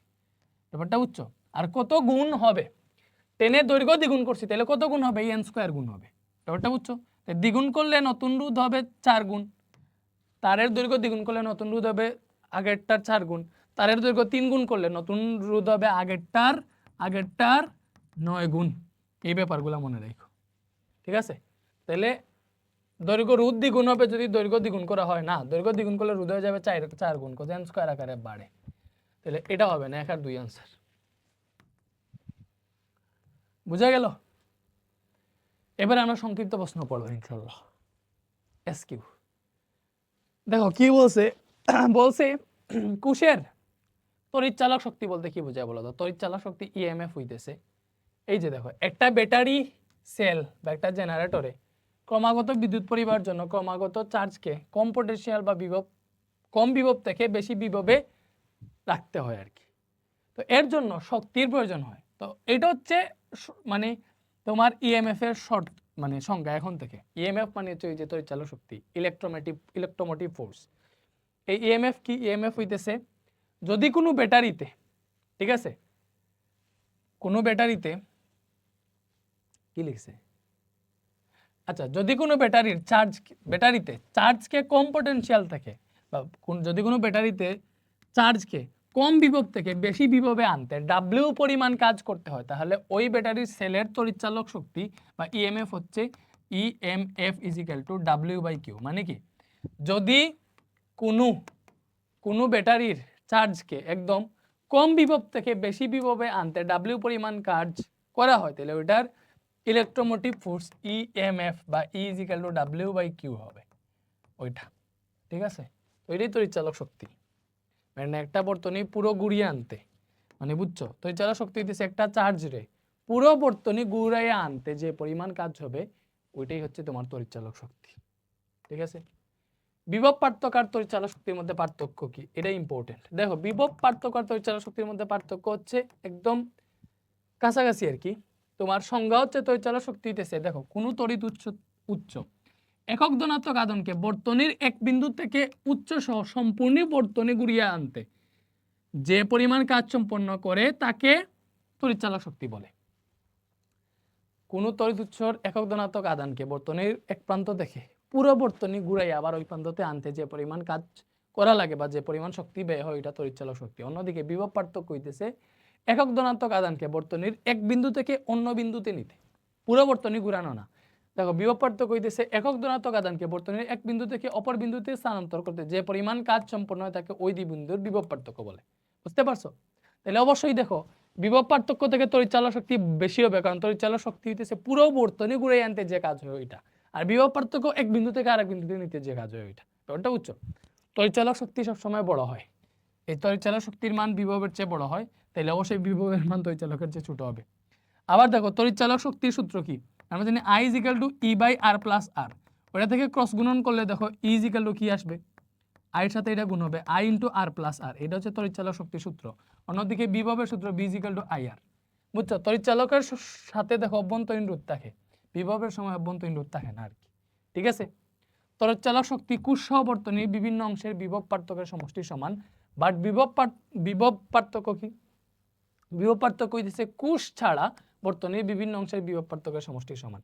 মানে তড়িৎচালক শক্তিতে এক্সট্রা কি হয়, কোষ সহ বর্তনীর বিভবটা হিসাব করা হয়, আর বিভব পার্থক্যে শুধুমাত্র কোষ ছাড়া বাকি বিভিন্ন অংশের বিভব পার্থক্যটা কাউন্ট করা হয়। এটাই পার্থক্য। তো এইখানে যা আছে ওইটা মনে রাখতে তো পারবা। দেখো এই দুইটা শর্ত মনে রাখলে, এই দুইটা সংজ্ঞা মনে রাখলে আর এই লাইন মনে রাখলেই তো হয়ে যায়। এরপরে দেখো সরু তারের চেয়ে মোটা তারের রোধ কম ব্যাখ্যা করো। দেখো সরু তারের চেয়ে মোটা তারের রোধ কম কেন? দেখো রোধের সূত্র কি? রোধ R = রয়েল ডিভাইডেড বাই, এই দুইটা ফিক্স যদি থাকে তাহলে রোধ কিন্তু তারের প্রস্থচ্ছেদের ক্ষেত্রফলের ব্যস্তানুপাতিক। তারের প্রস্থচ্ছেদের ক্ষেত্রফল যত বেশি হবে রোধ তত কমবে, তারের প্রস্থচ্ছেদের ক্ষেত্রফল যত কম হবে রোধ তত বাড়বে। দ্যাট মিন্স প্রস্থচ্ছেদের ক্ষেত্রফল বেশি হইলে, মোটা তার যদি হয় এটা রোধ কম হবে, আর তার যদি চিকন হয় তাহলে প্রস্থচ্ছেদের ক্ষেত্রফল কম, প্রস্থচ্ছেদের ক্ষেত্রফল কম হইলে রোধ বাড়বে, ব্যস্তানুপাতিক যেহেতু। তো এটাই এখানে বলবা, সরু তারের প্রস্থচ্ছেদের ক্ষেত্রফল মোটা তারের চেয়ে কম। রোধের প্রস্থচ্ছেদের সূত্র অনুসারে রোধের মান তারের প্রস্থচ্ছেদের ক্ষেত্রফল এর ব্যস্তানুপাতিক, অর্থাৎ R সমানুপাতিক 1/a। এখন সরু তারের প্রস্থচ্ছেদের ক্ষেত্রফল কম বলে এর রোধের মানও বেশি যেহেতু ব্যস্তানুপাতিক। অন্যদিকে মানে রোধের মানও বেশি, আর রোধ বেশি হলে কিন্তু বিদ্যুৎ কম প্রবাহিত হবে, কারণ হচ্ছে বিদ্যুৎ আবার রোধের সাথে ব্যস্তানুপাতিক সম্পর্ক, রোধ যত বেশি বিদ্যুৎ তত কম প্রবাহিত হবে। ঠিক আছে? অন্যদিকে মোটা তারের প্রস্থচ্ছেদের ক্ষেত্রফল বেশি বলে রোধ কম, ফলে অধিক বিদ্যুৎ প্রবাহিত হবে। তাপমাত্রা বাড়লে অর্ধপরিবাহীর রোধ কমে যায় কেন? অথবা এই কোশ্চেন এমনি হইতে পারে, তাপমাত্রা বৃদ্ধির ফলে অর্ধপরিবাহীর পরিবাহকত্ব বেড়ে যায় কেন? দেখো রোধ কমা যে কথা, পরিবাহকত্ব বাড়ায় কি কথা? ঠিক আছে? পরিবাহকত্ব মানে তড়িৎ প্রবাহের হার, আর রোধ মানে কি? রোধ তো রোধ হচ্ছে তড়িৎ প্রবাহের বাধা দেয়। সো রোধ যদি কমে অবশ্যই তড়িৎ প্রবাহ বাড়বে। এখন তাপমাত্রা বাড়লে অর্ধপরিবাহীর তড়িৎ প্রবাহ বাড়ে, মানে রোধ কমে কেন? কারণ অর্ধপরিবাহী এমন একটা জিনিস যেটার মধ্যে খুব কম সংখ্যক ইলেকট্রন থাকে যেগুলা মুভেবল। ঠিক আছে? তাপমাত্রা বাড়াইলে ওই ইলেকট্রনগুলা, যতগুলো ইলেকট্রন থাকে সবগুলোই নড়াচড়া করে, মুভ হয়। ঠিক আছে? তখন বিদ্যুৎ প্রবাহিত হয়, আর বিদ্যুৎ প্রবাহ যত বাড়বে রোধ তত কমবে, তাই না? তো এইটাই, পরিবাহীতে তাপমাত্রা বাড়লে রোধ বেড়ে যায়।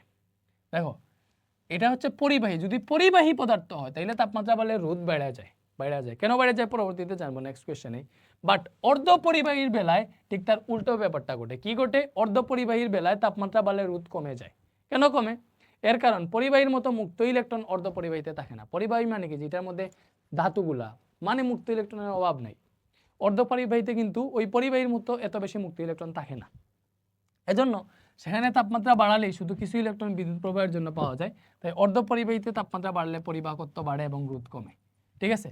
আর পরিবাহী পদার্থে দেখো তাহলে তাপমাত্রা বৃদ্ধি করলে পরিবাহী পদার্থের পরিবাহকত্ব কমে যায় কেন? এই পরিবাহকত্ব কমা মানে রোধ বাড়া।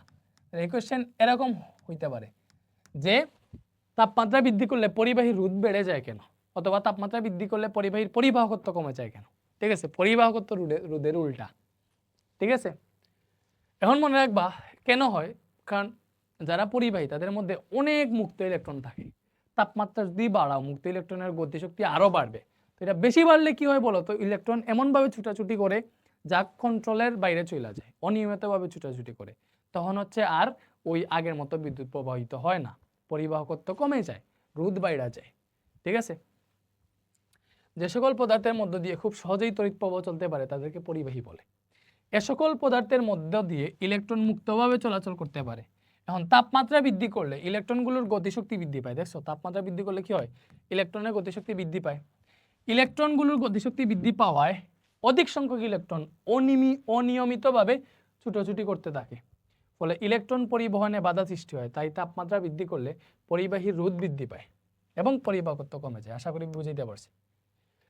পরিবাহীর মধ্যে আগে থেকেই মুক্ত ইলেকট্রন থাকে, তো তাপমাত্রা বাড়াইলে কি হয়? মুক্ত ইলেকট্রনগুলোর গতিশক্তি আরো বেশি বেড়ে যায়।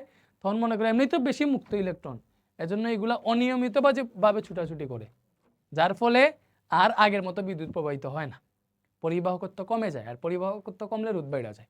তাহলে ভাইয়া অর্ধ পরিবাহীর ক্ষেত্রে কি হয়েছে?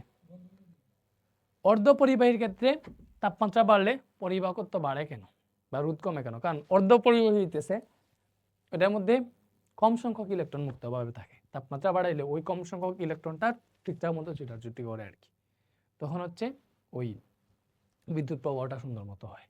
আর বিদ্যুৎ প্রবাহ বাড়া মানে পরিবাহকত্ব বাড়ছে, পরিবাহকত্ব বাড়া মানে রোধ কমছে। ঠিক আছে, তাপমাত্রা বাড়লে তামার রোধ বেড়ে যায়, সিলিকনের রোধ কমে যায় কিনা দেখছো? তাপমাত্রা বাড়লে তামার রোধ বেড়ে যায়, কারণ তামা হইতেছে পরিবাহী। তো আমরা জানি তাপমাত্রা বাড়াইলে পরিবাহীর রোধ বাইরা যায়, বাট অর্ধ পরিবাহী রোধ কমে যায়। তো অন্যদিকে সিলিকন হইতেছে অর্ধ পরিবাহী, এজন্য এইটা রোধ কমে যায়। ঠিক আছে, সুন্দর মতোই দেখো বিশ্লেষণ করে দেবে। আমরা একটু আগে দেখছি তাপমাত্রা বাড়াইলে পরিবাহী পদার্থের রোধ কমা যায় বা পরিবাহকত্ব তাপমাত্রা বাড়াইলে পরিবাহী পদার্থের পরিবাহকত্ব কমে যায়, পরিবাহকত্ব কমা মানে রোধ বাইরা যায়। ঠিক আছে, তাপমাত্রা বাড়াইলে পরিবাহী পদার্থের রোধ বাইরা যায় আর অর্ধ পরিবাহী পদার্থের রোধ কমা যায়। তো তামা হইতেছে পরিবাহী পদার্থের জন্য তাপমাত্রা বাড়াইলে তামার রোধ বাইরা যায়, সিলিকনের রোধ কমে যায় কারণ সিলিকন অর্ধপরিবাহী। এটাই বলবে এখানে। তাপমাত্রা বাড়লে তামার রোধ বেড়ে যায় কারণ তামা একটা পরিবাহী পদার্থ, অন্যদিকে সিলিকন হলো অর্ধপরিবাহী পদার্থ। তাই তাপমাত্রা বাড়লে রোধ কমে যায়। পরিবাহী হয় তাপমাত্রা বাড়লে তামার ইলেকট্রনগুলোর গতিশক্তি বৃদ্ধি পায়, এতে অধিক সংখ্যক ইলেকট্রন অনিয়মিতভাবে ছুটাছুটি করে, ফলে তামার রোধ বৃদ্ধি পেয়ে যায় কারণ তামাটা পরিবাহী। অন্যদিকে সিলিকন অর্ধপরিবাহী হওয়াতে এতে অল্প সংখ্যক মুক্ত ইলেকট্রন থাকে, ফলে তাপমাত্রা বাড়লে মুক্ত ইলেকট্রন সংখ্যা বৃদ্ধি পায়, এতে সিলিকনের রোধ কমে যায়। মুক্ত ইলেকট্রন বৃদ্ধি পাইলে সিলিকনের রোধ কমে যায়, বাট বেশি বৃদ্ধি পাইয়া যদি ইলেকট্রনগুলো অনিয়মিতভাবে ছুটাছুটি করে তাহলে কিন্তু রোধ বাইরে যায়। ঠিক আছে, এই জিনিসটা ক্লিয়ার থাকলে এগুলা সুন্দর মতো আনসার দিতে পারবে। এটা আমার দেখা সবচেয়ে সুন্দর এক্সপ্লেনেশন। ঠিক আছে, কোনো নির্দিষ্ট পরিবাহী তারের আপেক্ষিক রোধ কিভাবে বৃদ্ধি করা যায়? দেখো, আপেক্ষিক রোধ হইতেছে এমন একটা জিনিস যেটা ওই একমাত্র পদার্থের উপাদানের উপর নির্ভর করে এবং তাপমাত্রার উপর নির্ভর করে। ওইটা দৈর্ঘ্য ক্ষেত্রফলের উপর নির্ভর করে না। রোধ নির্ভর করে দৈর্ঘ্য ক্ষেত্রফলের উপর, বাট আপেক্ষিক রোধ না। আপেক্ষিক রোধ দিতেছে একটা জিনিস, মনে করো তামা বা রূপা, ওইটার ইন্টারনাল রোধ। ঠিক আছে, তো আপেক্ষিক রোধ পরিবাহীর তারের উপাদানের ধর্ম, মানে আপেক্ষিক রোধ হইতেছে পরিবাহী তারের উপাদানের ধর্ম। ঠিক আছে, এটি এর দৈর্ঘ্য প্রস্থচ্ছেদের ক্ষেত্রফলের উপর নির্ভর করে না, তবে এটি তাপমাত্রার উপর নির্ভর করে। তাপমাত্রা বৃদ্ধি করলে অনুপরিমাণের গতিশক্তি বৃদ্ধি পায়, তাই তাপমাত্রা ফলে এদের মধ্যে সংঘর্ষ বেড়ে যায়। এই অবস্থায় ইলেকট্রন চলার সময় বেশি বাধা পায়। অতএব তাপমাত্রা বৃদ্ধি করলে কোনো নির্দিষ্ট পরিবাহী তারের আপেক্ষিক রোধ বৃদ্ধি করা যায়। তাপমাত্রা বাড়াইলে কি হয়? আপেক্ষিক রোধ বাড়ে। এটা হচ্ছে পরিবাহীর ক্ষেত্রে। রোধের হ্রাস বৃদ্ধিতে বিদ্যুৎ প্রবাহ পরিবর্তিত হয় কেন? কারণ বিদ্যুৎ প্রবাহ I = V/R। বুঝাই যায় বিভব যদি ফিক্স থাকে, রোধ যত বেশি হবে বিদ্যুৎ প্রবাহ তত কমবে, কারণ রোধ মানে হচ্ছে বিদ্যুৎ প্রবাহের বাধা। ঠিক আছে, রোধ যত কমবে বিদ্যুৎ প্রবাহ তত বাড়বে, কারণ ব্যস্তানুপাতিক সম্পর্ক। এটাই এখানে দেওয়া আছে, ওহমের সূত্র অনুযায়ী বিশ্লেষণ করবা। বাসাবাড়িতে সমান্তরাল বর্তনী ব্যবহার করা হয় কেন? কারণ বাসাবাড়িতে সমান্তরাল বর্তনী ব্যবহার কারণ হচ্ছে সমান্তরাল বর্তনী ব্যবহার করলে প্রত্যেকটার জন্য আলাদা আলাদা সুইচ দেওয়া যায়, একটা নষ্ট হইলে আরেকটা নষ্ট হয় না। ঠিক আছে, সকল উপকরণ পূর্ণ তড়িৎচালক শক্তি পায়, এটাই সুবিধা। দেখো, সমান্তরাল বর্তনীর সুবিধা হইতেছে প্রতিটি উপকরণকে পৃথকভাবে চালু বা বন্ধ করা যায়।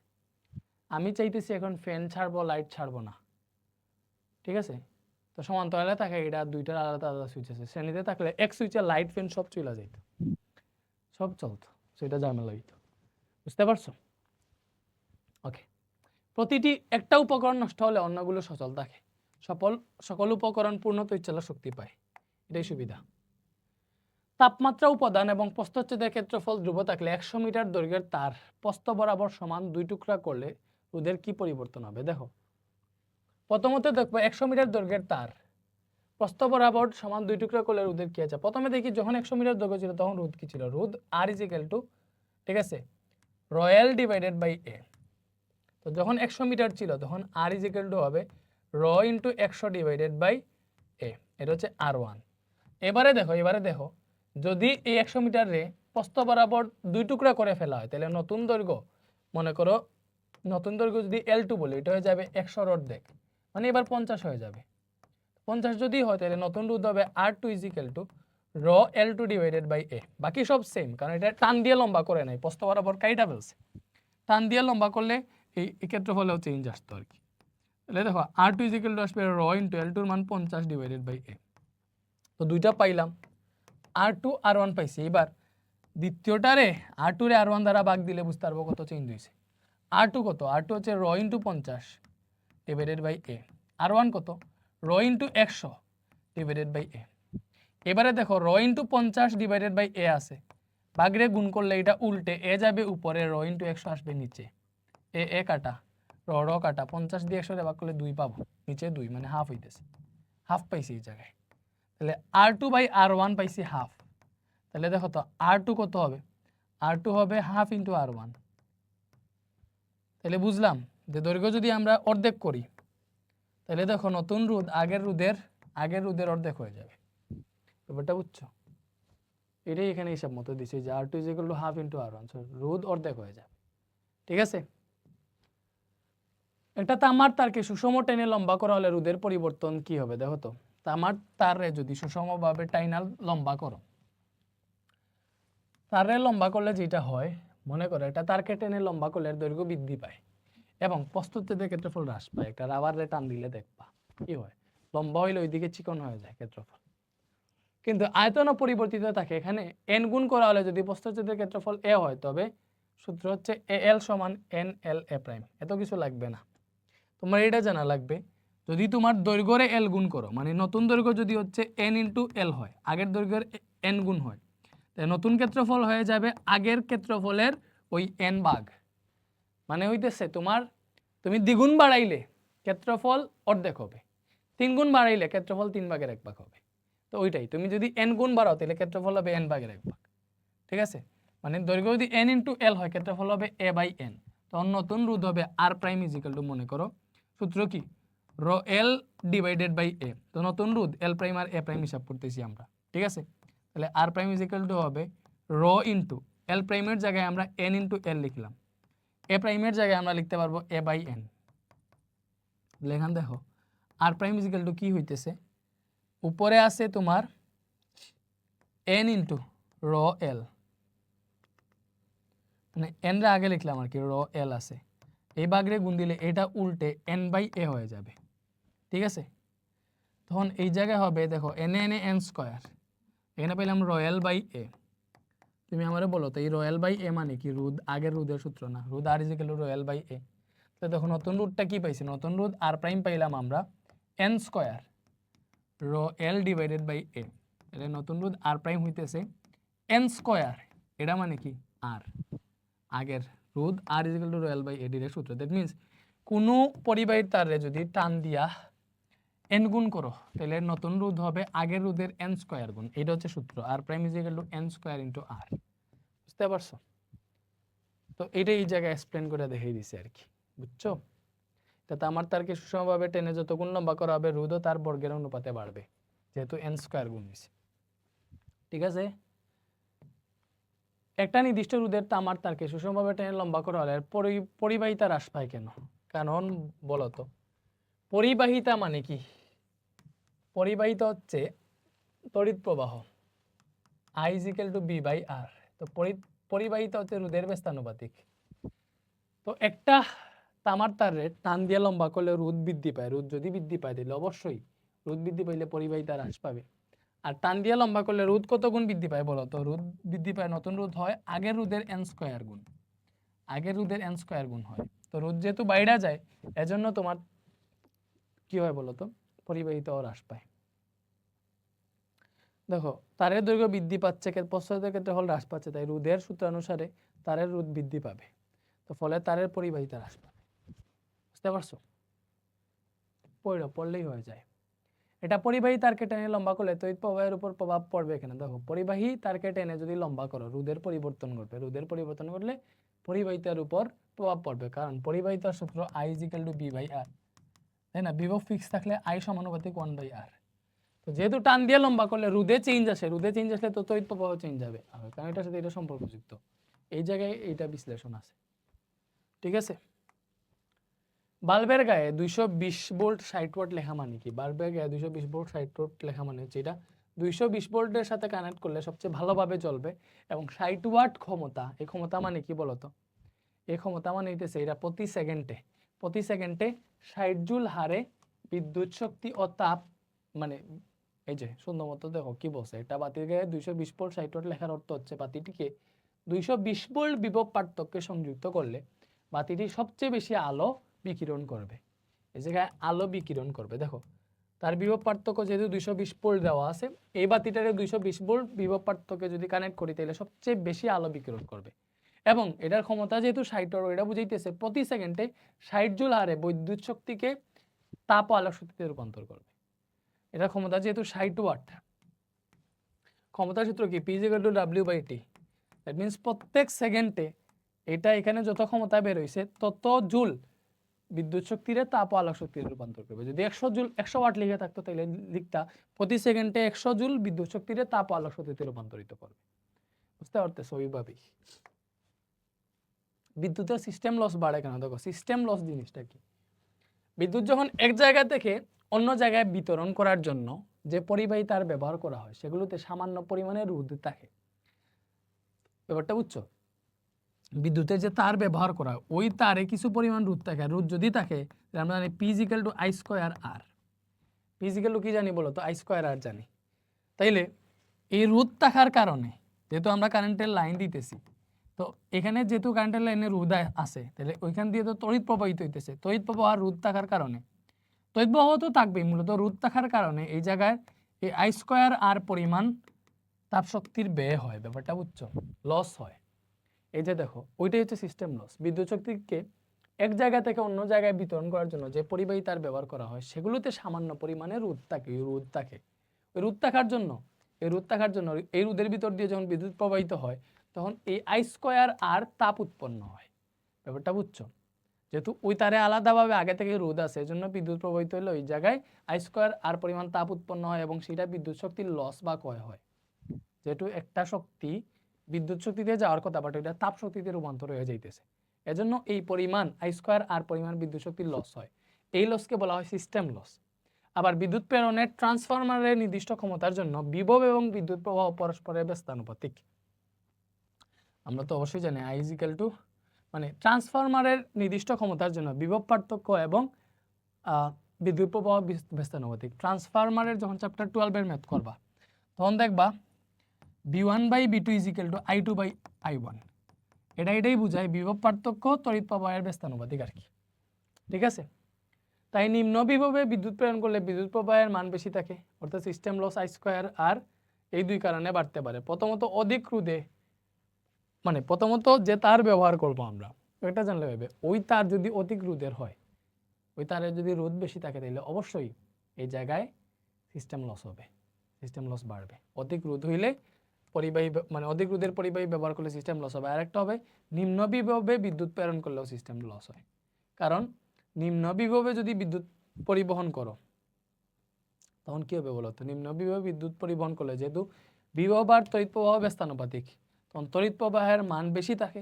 তড়িৎ প্রবাহের মান বেশি থাকলে I²R অনুযায়ী তোমার এই পরিমাণ শক্তি তাপ শক্তিতে রূপান্তরিত হইলে ওইটা সিস্টেম লস হয়ে যাবে। সিস্টেম লস কমানোর কৌশল কি? সিস্টেম লস কমানোর কৌশল এখানে যা আসছে, দেখো এখানে কি আসছে। প্রথমত তারের মধ্যে অধিক রোধ থাকলে সিস্টেম লস বাড়ে। তাহলে আমি কি করব? যে তার দিব ওই তারের রোধের পরিমাণ কম রাখবো, তাহলে সিস্টেম লস কমবে। তারপরে নিম্ন বিভব ব্যবহার করলে সিস্টেম লস বাড়ে, তাই না? তাহলে আমি কি করবো, উচ্চ বিভব ব্যবহার করবো, তাহলে সিস্টেম লস কমবে।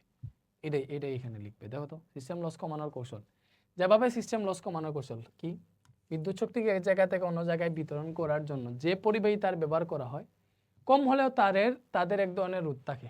একটা রোধের ভিতর দিয়ে বিদ্যুৎ প্রবাহ আই হলে সবসময় আই স্কোয়ার আর তাপ উৎপন্ন হয় এবং সেটি বিদ্যুৎ শক্তির লস বা ক্ষয় হয়। এই লসকে বলা হয় সিস্টেম লস। এটা নির্দিষ্ট পরিমাণ বিদ্যুৎ শক্তির জন্য উচ্চ ভোল্টেজে বিদ্যুৎ সঞ্চালনের ফলে তড়িৎ প্রবাহের মান কম হয়। তড়িৎ প্রবাহের মান কম হলে সঞ্চালন লাইনের আই স্কোয়ার আর অনুযায়ী লসের পরিমাণ কম হয়। অর্থাৎ সঞ্চালন লাইনের ভোল্টেজকে বৃদ্ধি করে সিস্টেম লস কমানো যায়। আরেকটা হইতেছে সঞ্চালন লাইনের পরিবাহী রোধ কমাইলেও সিস্টেম লস কমানো যাবে। ফিলামেন্টের বাল্বগুলোর প্রচলন ধীরে ধীরে কমে যায় কেন? দেখো ফিলামেন্টের যে বাল্বগুলো ব্যবহার করা হইতো এগুলো কমে গেছে, কারণ হইতেছে ফিলামেন্টের বাল্বে ব্যবহৃত ফিলামেন্টে তড়িৎ প্রবাহিত করলে এটি উত্তপ্ত হতে থাকে, ঠিক আছে? ওই যে আগে বাসা বাড়িতে একটা বাল্ব ব্যবহার করা হইতো না, 30 টাকা দামের লাল কালারের লাইট, সরি লাল না, হলুদ কালারের লাইট, ওইটা আর কি। তো একটা নির্দিষ্ট তাপমাত্রায় উত্তপ্ত হলেই তা আলো বিকিরণ করে, অর্থাৎ ফিলামেন্ট তাপশক্তিকে আলোক শক্তিতে রূপান্তর করে। এক্ষেত্রে উৎপন্ন তাপকে সম্পূর্ণরূপে আলোতে রূপান্তর করা যায় না, কিছু তাপ বিকিরিত হয়ে বাতাসে ছড়িয়ে পড়ে। তাছাড়াও শুরুতে ফিলামেন্টকে উত্তপ্ত করতে কিছু শক্তি নষ্ট হয়ে যায়, ঠিক আছে? এসব কারণে ফিলামেন্ট বাল্বে প্রবাহিত বিদ্যুৎ শক্তির অধিকাংশই অপচয় হয়। মেইন কারণ হচ্ছে ফিলামেন্টের বাল্ব ব্যবহার করলে ওইখানে বিদ্যুৎ শক্তির অপচয় হয়। কারণ ফিলামেন্টের বাল্ব কেমনে কাজ করে, ওই ফিলামেন্ট প্রথম আগে গরম হইতে হয়, গরম হওয়ার পর ওইটা পরে তাপ শক্তি দেয়। তো গরম করতে যে শক্তি দিতেছি ওইটা তো আমার অপচয় হয়ে যাইতেছে। এজন্য এই বাল্বগুলোর প্রচলন আস্তে আস্তে কমে গেছে, মানে আমরা এনার্জি বাল্ব ব্যবহার করি, ঠিক আছে? ওকে, বিদ্যুতের অপচয় রোধে লোডশেডিং। দেখো বিদ্যুতের অপচয় রোধ করলে লোডশেডিং কমবে কেন? দেখো লোডশেডিং এমনি কেউ ইচ্ছা করে না। মনে করো তোমার এলাকায় একটা নির্দিষ্ট পরিমাণ বিদ্যুৎ সাপ্লাই করা আছে, তুমি যদি ওই সাপ্লাইয়ে তুমি যদি বিদ্যুৎ অপচয় করো তাহলে তো হুদেই বিদ্যুৎ নষ্ট করতেছো। তাহলে তোমার সাপ্লাই অনুযায়ী যে বিদ্যুৎ দেওয়া হইতেছে এর থেকে বেশি যদি ব্যবহার করো অপচয় করে, তাহলে কি হবে, তোমার ওই জায়গায় বিদ্যুৎ সাপ্লাইয়ের ঘাটতি দেখা যাবে। ঘাটতি দেখা দিলে কি হবে বলো তো, তোমার যারা কর্মচারী আছে ওরা তো চাইলেও বিদ্যুতের ঘাটতি থাকলে তোমার বিদ্যুৎ দিতে পারবে না। এজন্য কয়েক সময়ের জন্য নির্দিষ্ট টাইমের জন্য লোডশেডিং করে কারেন্ট বন্ধ রাখা হয়, যাতে ওই সাপ্লাইয়ের পরিমাণটা ব্যালেন্স করতে পারে আর কি। তো তুমি যদি মনে করো কম বিদ্যুৎ খরচ করো, তাহলে তোমার সাপ্লাইয়ে যে পরিমাণ বিদ্যুৎ আছে ওই পরিমাণ বিদ্যুৎ তুমি যতক্ষণ না পর্যন্ত পাইছো ততক্ষণ পর্যন্ত তারা কি করবে না, ওই কারেন্ট নিবে না বা লোডশেডিং করবে না। ব্যাপারটা বুঝছো? সো মূলত হইতেছে আমরা যদি বিদ্যুতের অপচয় কম করি তাহলে আমাদের সাপ্লাইয়ে যে বিদ্যুৎ আছে ওই পরিমাণ সব ব্যবহার হবে না, ব্যবহার হয়ে ফুরাবে না, ঠিক আছে? তখন হচ্ছে লোডশেডিংও করবে না। আর যদি আমরা অপচয় করি তাহলে তো আমরা সাপ্লাইয়ে যা আছে সব শেষ হয়ে যাবে, সব শেষ হয়ে গেলে কই থেকে বিদ্যুৎ দিবে, তখন তো লোডশেডিং করতেই হবে। এটাই এখানে সুন্দর মতো লেখা আছে, তুমি একটু নিচে পড়ে ফেলো ভাই। বাসাবাড়িতে বৈদ্যুতিক সংযোগের ক্ষেত্রে গ্রাউন্ডিং ব্যবহার করা হয় কেন? দেখো বৈদ্যুতিক সংযোগের ক্ষেত্রে গ্রাউন্ডিং মানে যে একটা তার দেখবা সিলভার কালারের মাটির নিচে ঢুকানো হয়, তাই না? ওইটা গ্রাউন্ডিং। এখন এটা কেন ব্যবহার করা হয়? বাসাবাড়িতে বৈদ্যুতিক সংযোগের ক্ষেত্রে গ্রাউন্ডিং ব্যবহার করা হয় কারণ নিরাপত্তার জন্য। নিরাপত্তা কেন? কারণ গ্রাউন্ডিং ব্যবহারের ফলে বেজা মেঝেতে ইলেকট্রিক যন্ত্রপাতি স্পর্শ করে বিদ্যুৎস্পৃষ্ট হওয়া থেকে রক্ষা পাওয়া যায়। এছাড়াও কোনো কারণে বিদ্যুতের তীব্রতা যদি বৃদ্ধি পায় তাহলে সরঞ্জামগুলোকে পুড়ে যাওয়ার হাত থেকেও রক্ষা করে গ্রাউন্ডিং। কেমনে? কারণ বিদ্যুতে যদি শর্ট সার্কিট হয় তাহলে গ্রাউন্ডিং তারের মধ্য দিয়ে বিদ্যুৎগুলো হচ্ছে ইয়েতে চলে যায়, মাটির নিচে চলে যায়, ঠিক আছে? তখন ওই শর্ট সার্কিটের ফলে যে বিদ্যুৎ ওভার হয়েছে ওগুলো আমাদের আগুন লাগায় না, আগুনের ঝুঁকি কমে, যন্ত্রপাতি নষ্ট হয় না। মানে গ্রাউন্ডিং মূলত ওইটাই, যখন বিদ্যুৎ বেশি পরিমাণে প্রবাহিত হয়ে যাবে তখন গ্রাউন্ডিং তারের মাধ্যমে ওই বিদ্যুৎটা মাটির নিচে চলে যাবে, ঠিক আছে? এটা নিরাপত্তার জন্য ব্যবহার করা হয় গ্রাউন্ডিং। তো এতটুকুই ছিল, এই আমাদের ফিজিক্স চ্যাপ্টার 11 কমপ্লিট। তো ফিজিক্স চ্যাপ্টার 11 এখানেই শেষ সব স্টুডেন্টদের জন্য। বাট এটার পরে আমি আমার নিজেরই আর একটা ক্লাস দিব, যেখানে আমি আরও কিছু স্ট্যান্ডার্ড সিকিউ সলভ করাবো। আরও বেশি না, আধা ঘন্টার একটা ক্লাস দিব বা 1 ঘন্টার। ওই ক্লাসটা তোমাদের ইচ্ছে হইলে করো, না করলেও হবে, ঠিক আছে? বুঝছো? ওইটা একটু অ্যাডভান্স আর কি, একটু মনে করো আরও কয়েকটা টাইপ আমার স্যাটিসফ্যাকশনের জন্য পড়াবো। আর তোমাদের রবিবার থেকে নতুন চ্যাপ্টার শুরু হবে। থ্যাংক ইউ, আল্লাহ হাফেজ।